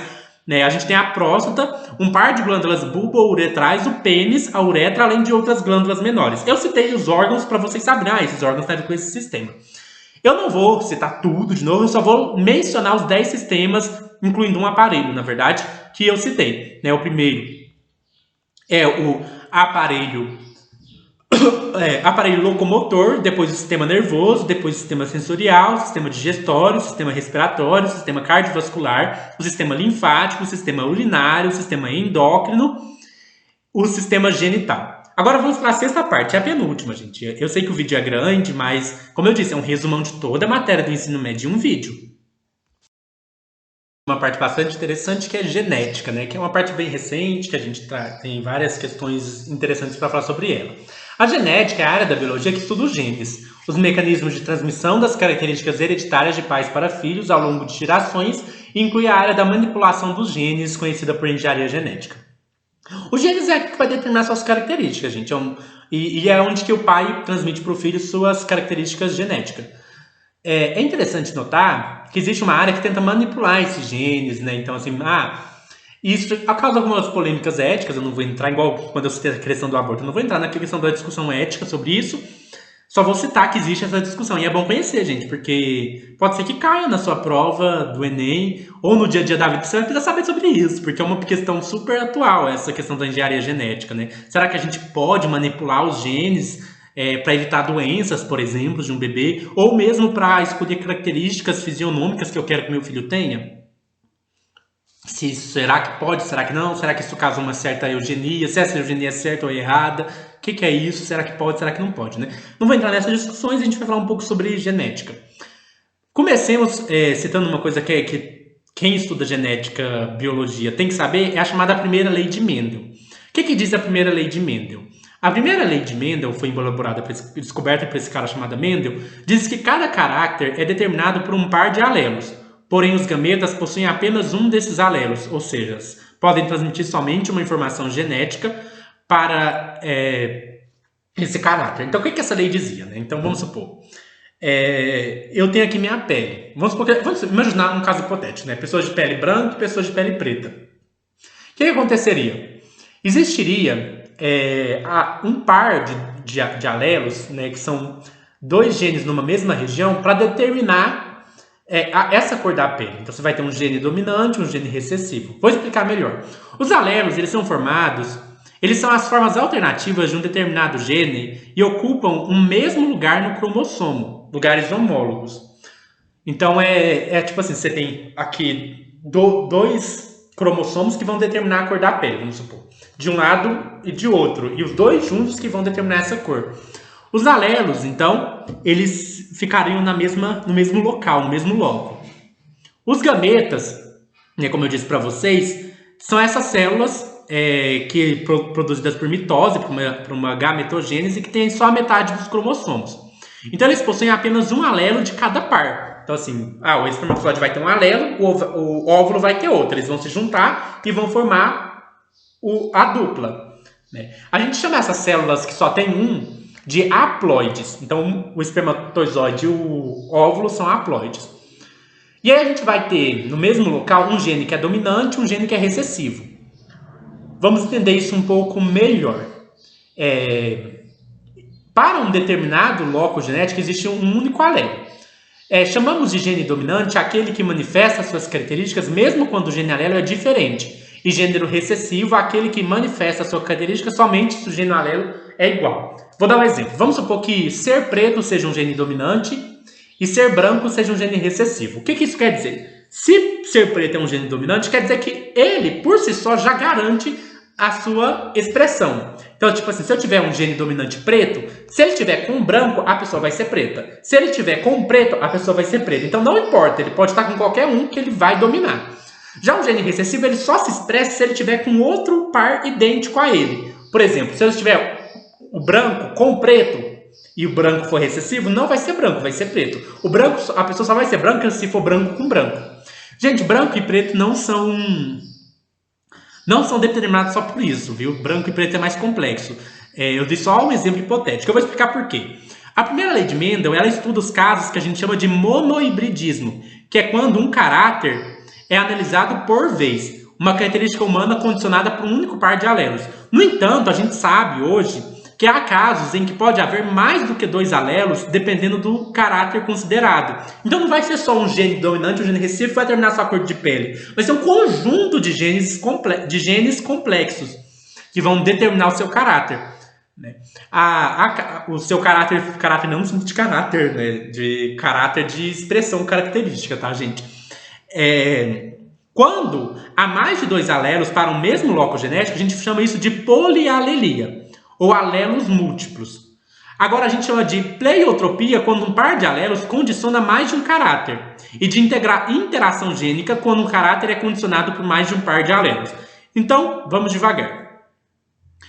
Quando num único local gênico existem mais de dois alelos, ou seja, existem múltiplos alelos, a gente chama isso de polialelia.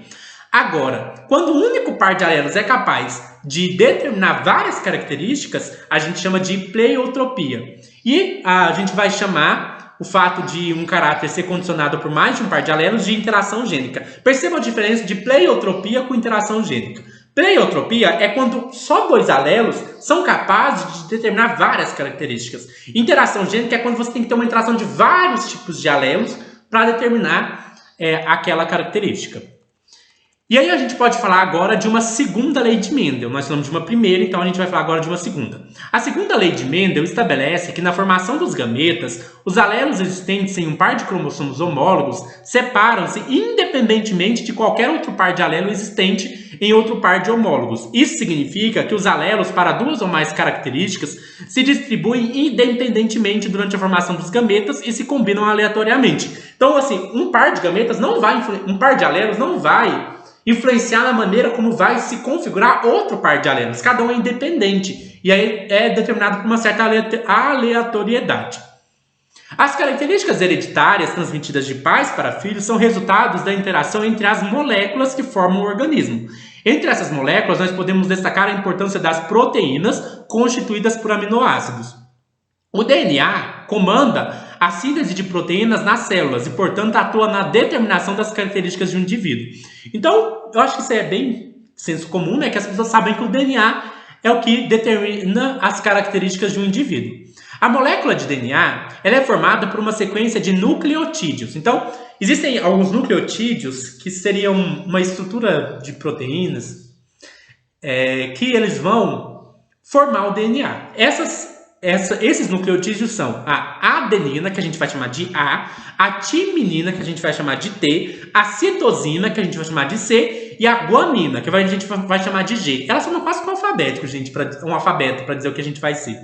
Os genes localizados no DNA, eles não sintetizam proteínas, mas eles enviam a receita para a sua produção nos ribossomos pelo RNA mensageiro.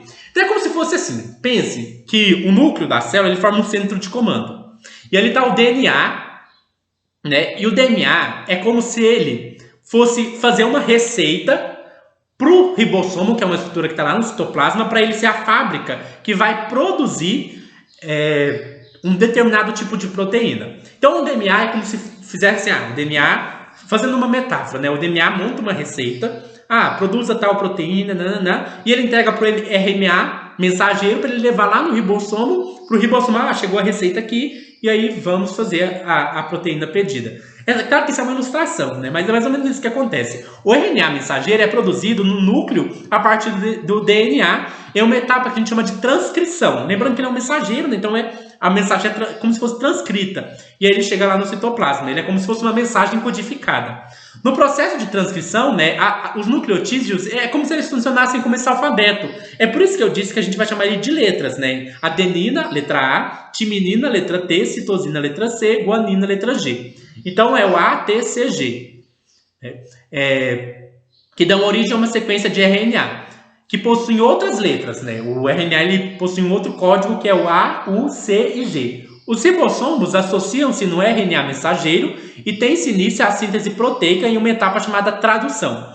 A tradução, então, é o processo, né, que dá início à síntese. Então é como se fosse assim, a transcrição é o RNA transcrevendo no RNA mensageiro a mensagem de que proteína que é para ser produzida. Aí essa mensagem é transcrita e aí lá no ribossomo ela é traduzida, né, porque aí se produz a proteína. A gente vai chamar de mutação alterações que ocorram no material genético. Ou seja, alterações que ocorram na sequência de nucleotídeos que formam as cadeias de DNA. As mutações no DNA podem ser transmitidas aos descendentes quando ocorrem nos gametas ou nas células que irão formá-los. Os estudos da genética contribuíram para que hoje a gente chama de biotecnologia. Ou seja, eu falei para vocês que nós temos uma engenharia genética. A biotecnologia é a área de estudo das técnicas que utilizam seres vivos para a obtenção de produtos de interesse humano. E aí a gente tem a engenharia genética não só no ser humano. Eu dei o exemplo do ser humano da questão ética, mas a gente pode pensar em engenharia genética para produzir, por exemplo, plantas transgênicas. Não sei se vocês já viram uva sem semente, algodão que já nasce colorido. Vocês já devem ter comido uva sem semente, né? Talvez melancia sem semente, eu não sei se já. Que são alterações genéticas mesmo, feitas propositalmente para deixar o alimento daquele jeito. Ou mais maior o alimento, mais saboroso. O conjunto de técnicas que permitem a manipulação de genes e alterações de seres vivos é chamada de engenharia genética, e o conhecimento do genoma humano tem nos permitido talvez aplicar isso em nós, seres humanos. né? Então a gente pode manipular genes para o ser humano. E a gente chama isso de terapia genética, que consiste no tratamento de doenças por meio da tecnologia do DNA recombinante. Depois vocês podem procurar sobre o CRISPR, por exemplo, né? Que é uma técnica de edição de DNA que é bastante interessante. Nós vamos falar agora, terminar com um tema mais polêmico e mais interessante, talvez, que é a questão da teoria da evolução, né?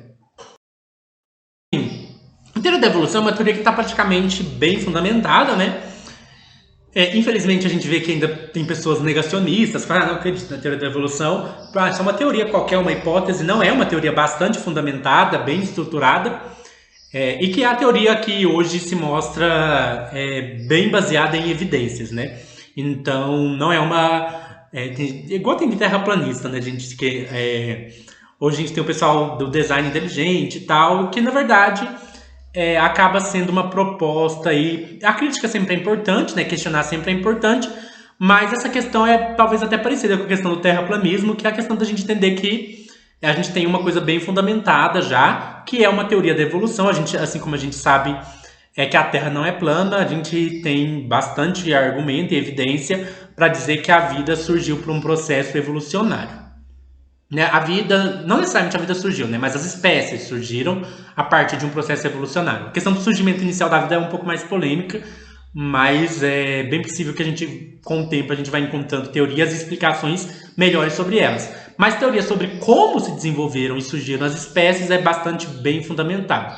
E a gente vai falar um pouco sobre isso. Inclusive, se você não acredita na teoria da evolução, é importante você prestar atenção nessa parte desse vídeo para você conhecer, né? Para você saber o que ela propõe para não refutar espantalho, né? Para depois não sair falando que teoria da evolução fala uma coisa que você acha que falava, mas não fala.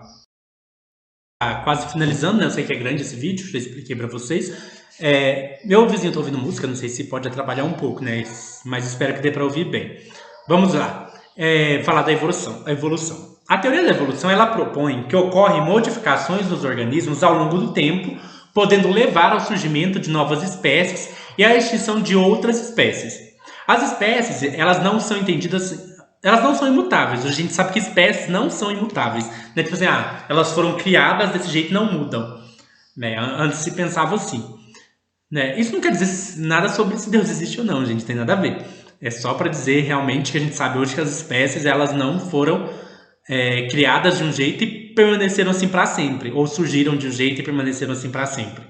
No processo evolutivo, quando diferentes espécies se diversificam a partir de um ancestral comum, temos o que pode ser chamado de irradiação adaptativa ou divergência evolutiva. Já quando organismos que não estão intimamente relacionados desenvolvem independentemente características semelhantes, temos o que pode ser denominado de convergência evolutiva. Vou explicar. Vamos supor que existe um ancestral comum do qual surgiram várias espécies diferentes, né? Então vamos supor que existiu um ser que combinava características simiescas e características humanoides, assim sendo anacrônico, porque é o contrário, né? Mas existe um ancestral nosso comum que deu origem a nós e aos macacos, por exemplo. Esse ancestral comum, então, deu origem tanto a nós, seres humanos, quanto a vários tipos de macacos, né? Isso a gente chama de divergência evolutiva. Quer dizer que de um único ancestral, vários tipos diferentes surgiram.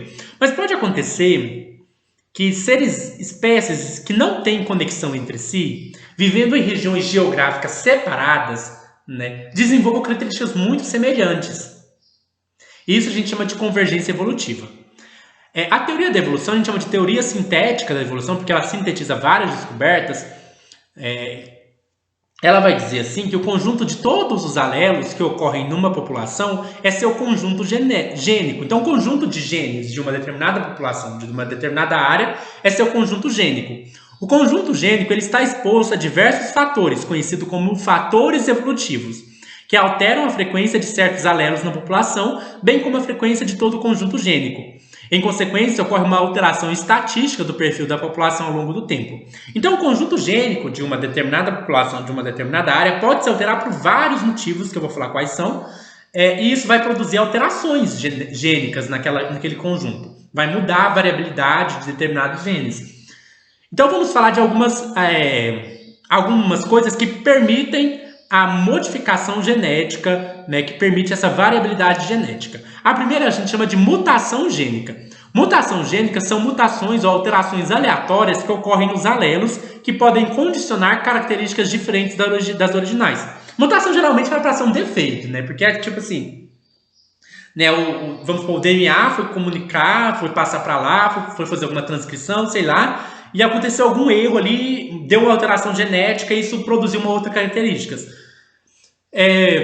Lembrando que dizer que uma característica é defeituosa é uma coisa relativa, né? Porque vai depender do ambiente. Então pode acontecer que um defeito, na verdade, para aquele ambiente seja uma coisa boa. Eu dei um exemplo no começo do vídeo sobre a questão do pescoço. Vamos imaginar que eu tive uma alteração genética e eu nasci com um defeito, nasci com um pescoço gigante. Mas esse defeito fez com que eu conseguisse alcançar alimentos que estão no alto. Isso foi bom para mim. Então as mutações gênicas elas fazem isso. Elas podem produzir várias características que podem, a princípio, parecer um defeito, mas que na prática é bom para aquela espécie. Então as mutações gênicas elas aumentam o conjunto gênico da população, pois elas criam variações em um determinado local gênico. Por isso, as mutações e a recombinação gênica, reorganização do gene já existente, são consideradas fontes primárias da variabilidade genética. Além da mutação, então os genes eles podem se recombinar. E essa recombinação dos genes, né, porque, por exemplo, é igual assim, tipo assim, existem vários genes diferentes, né? Se eu, por exemplo, me casar com uma pessoa com outras características físicas, meus genes vão recombinar com o dela, né? Então, assim, pode acontecer várias recombinações. E então as mutações gênicas e as recombinações gênicas, elas são as fontes primárias de uma variedade. Mas a variabilidade genética ela também pode ser produzida assim por outras coisas. Uma delas é a migração. A migração ela é importante para a variabilidade genética. Ela ocorre quando indivíduos de uma população são organismos de uma mesma espécie que vivem em uma determinada área, migram para outra e ali se reproduzem. Pode ocorrer o aumento do número de alelos do conjunto gênico da população para onde foram. Então, assim, se uma espécie, um grupo de uma determinada espécie, sai do lugar que eles estão e vão para outro lugar, né, ali, esse conjunto que saiu de lá e foi para lá, eles vão produzir um outro conjunto gênico, uma outra combinação de genes naquela região. E como estão em outra região também, eles vão ter modificações que vão se adaptar melhor àquela região ou não. Esse fluxo de alelos de uma população para outra é chamado fluxo gênico e depende da migração de indivíduos entre populações. O processo pelo qual a natureza seleciona as formas de vida mais bem adaptadas, favorecendo a sua sobrevivência em detrimento das formas menos adaptadas que tendem a morrer, chama-se seleção natural. Eu já expliquei isso, né? Quando eu dei o exemplo do pescoço grande. Tipo, se eu tiver o pescoço grande e alcanço comida lá no alto, eu vou ter mais chance de sobrevivência do que animais que têm pescoço pequeno. Quer dizer que a tendência vai ser animais com a minha característica sobreviver, enquanto animais com outras características não sobreviver. Então, vamos supor, eu tenho um pescoço grande. Aí eu reproduzo e meus filhos nascem com um pescoço grande. Né? E aí essa característica fará com que eles sobrevivam mais facilmente do que quem tem pescoço pequeno. Então o ambiente é como se ele selecionasse essa característica. Eu vou ter mais chance de sobreviver, enquanto os outros que têm características de pescoço pequeno podem até desaparecer por não conseguirem sobreviver bem. Dois importantes fatores que participam do processo complexo de seleção natural são o potencial biótico e a resistência do meio. O potencial biótico consiste na taxa teórica de crescimento de uma população em condições ideais. E a resistência do meio são um conjunto de fatores que se opõem ao potencial biótico. Então, o que é o potencial biótico? O potencial biótico é toda a potencialidade daquela espécie. Né? Toda a sua variabilidade genética que permite com que ela se reproduza, com que ela se multiplique, mas vai ter um ambiente que vai atrapalhar. Né? O ambiente vai impor condições. Né? O ambiente, a comida você só vai alcançar ela se você tiver um pescoço grande para conseguir pegar ela lá no alto. Então o meio vai promover uma resistência e é assim que ocorre a seleção natural. A seleção natural, portanto, é um processo permanente em todas as populações. É importante dizer uma coisa, tem gente que fala assim que a teoria da evolução ensina que os seres vivos, as espécies, se formaram por acaso. Isso é mentira. Né? As espécies elas são selecionadas pela seleção natural, não é aleatório. Não é qualquer espécie que sobrevive. A espécie que sobrevive é a espécie adaptada ao meio. Por isso que não é ao acaso que acontece isso. Porque às vezes a gente olha assim, nossa, mas como que surgiu uma espécie tão adaptada ao seu meio ambiente? Óbvio, o meio ambiente selecionou. Por isso que ela parece tão adaptada. Não é porque ela foi planejada por um design inteligente. É porque o ambiente seleciona as características mais adaptadas ao meio. Como eu dei o exemplo do pescoço grande. Eu vou olhar para uma girafa que tem pescoço grande e vou falar assim: olha, ela foi criada, desenhada, planejada para conseguir alcançar a planta lá no alto. Não, não foi isso. Não é que ela foi planejada para alcançar a planta lá no alto. É que o ambiente impôs uma resistência que fez com que só as girafas com pescoço grande sobrevivessem para alcançar o alimento lá no alto. Então, a seleção natural ela não é um acaso, né? Ela ocorre por uma seleção que o ambiente faz. Não é uma seleção consciente, o ambiente não vai lá, olha, eu vou escolher a girafa que tem pescoço grande. Não. Né? A girafa que tem pescoço grande é a que vai conseguir comida e por isso ela vai sobreviver. Portanto, a seleção natural não é uma coisa do acaso. Uma população interfere na sobrevivência da outra, assim constituindo o que chamamos de equilíbrio ecológico. E da mesma forma como o ambiente interfere na sobrevivência dos organismos, esses também alteram o ambiente com suas atividades. Então não é só o ambiente que seleciona, o ser vivo também faz alterações no ambiente. Então o termo seleção, ele pode nos trazer a ideia errada de que isso é como se fosse os melhores vencem. Mas não é isso que acontece, né? Na natureza, as modificações ambientais são imprevisíveis. E a seleção de características também, né? Não dá pra gente prever. Às vezes o ambiente seleciona umas coisas que a gente fica até assim, mas eu quero dizer que não quer dizer que os melhores vencem, não é essa a ideia. Quando indivíduos sobreviventes por acaso e não como resultado das adaptações, temos o que pode ser designado como deriva genética. Inclusive, é importante dizer isso, gente. Como eu disse, a evolução, não é por acaso. O que é por acaso é a deriva genética. A seleção natural, ela seleciona as características adaptadas ao meio. Mas pode ser que algumas coisas aconteçam por acaso. Isso a gente chama de deriva genética. Vou dar exemplos de deriva genética. A deriva genética ocorre quando uma situação do acaso determina aleatoriamente a sobrevivência de alguns indivíduos de uma população que passarão suas características hereditárias aos descendentes. Eu posso imaginar o seguinte. Eu dei o exemplo da girafa que alcança a comida lá no alto, né? Mas vamos supor que, sei lá, aconteceu um terremoto naquela região. E toda a comida que estava no alto tremeu e caiu no chão. Agora só quem tem pescoço pequeno consegue alcançar. Né? As girafas com pescoço grande não conseguem... Vamos supor que as girafas conseguiriam, né? Mas algum animal com pescoço gigante não consegue se contorcer até o chão para pegar. Aí quem sobrevive são os dos pescoço pequeno.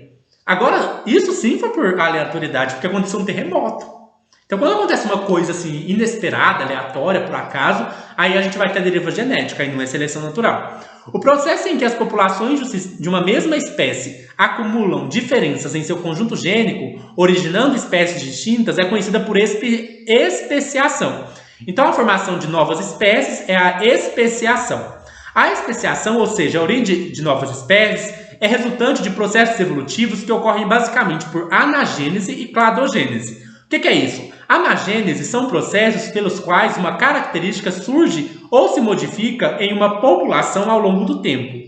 Já cladogênese são processos responsáveis pela separação ou isolamento de uma população inicial em duas ou mais populações. A anagênese ela ocorre naturalmente, assim, as alterações vão ocorrendo, né, ao longo do tempo. A cladogênese pode ocorrer, por exemplo, vamos supor que eu estava numa região, tem uma espécie numa determinada região, uma população numa determinada região, por algum motivo, parte dessa espécie vai parar em outra região. Sei lá, aconteceu um terremoto, dividiu a ilha, sei lá, em dois, uma parte foi para outra, para cá, e como eles vão estar em regiões diferentes, pode ser que eles vão ter características, vão desenvolver características diferentes. Isso chama cladogênese.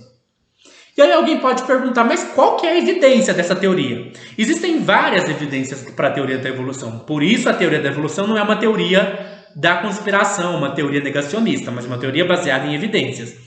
Existem 4 evidências da teoria da evolução. Primeiro, os fósseis, que são vestígios da existência de seres vivos do passado sob determinadas condições. Existe a comparação anatômica, que são os casos em que os organismos de espécies diferentes possuem estruturas que exercem funções semelhantes. A presença dessas estruturas análogas em diferentes grupos reflete o processo de convergência evolutiva. Como eu disse, espécies em diferentes locais podem desenvolver características muito semelhantes, apesar de não serem da mesma espécie. Eu tenho um estômago, um cavalo também tem um estômago, por exemplo, às vezes semelhante. Isso é convergência evolutiva. E aí a gente sabe, pode fazer isso comparando a anatomia desses seres vivos. Nós temos a comparação molecular, né? Isso é graças à genética, né? Porque com o desenvolvimento das técnicas de bioquímica e engenharia genética, é possível comparar moléculas de organismos distintos e detectar padrões de semelhanças e diferenças entre eles. E nós temos o que é chamado de órgãos vestigiais, que são órgãos funcionais em alguns animais que não têm função ou têm função mínima em outras, indicando parentesco evolutivo. Eu não lembro se o apêndice ainda é considerado um exemplo de órgão vestigial, mas já foi, não sei se ainda é. Né? Que é tipo assim, num animal o apêndice tem determinada função. E nós não tem essa função. É o mesmo órgão, mas não tem mais função em nós. Né? Ou tem uma função diferente. E isso nos faz pensar então que, olha, se esse órgão ainda está ali, né, mesmo numa espécie que já não usa ele mais, é porque provavelmente, né, eles têm parentesco evolutivo. Porque na outra espécie serve para uma coisa e nessa não serve mais. É isso, gente. Eu sei que o vídeo ficou quase 2 horas, ficou um vídeo longo, mas como eu disse, é um resumo de 3 anos em 1 hora e 40 minutos. Eu já peço para você deixar o like no vídeo, se inscrever no canal caso você não seja inscrito. Aguarde o vídeo sobre história geral e depois história do Brasil. Acompanhe outros vídeos do canal, dá uma rondada aí, assistam os vídeos. E se inscrevam, gente. Compartilhem com quem está se preparando para o Enem ou por quem se interessa por biologia. E até mais.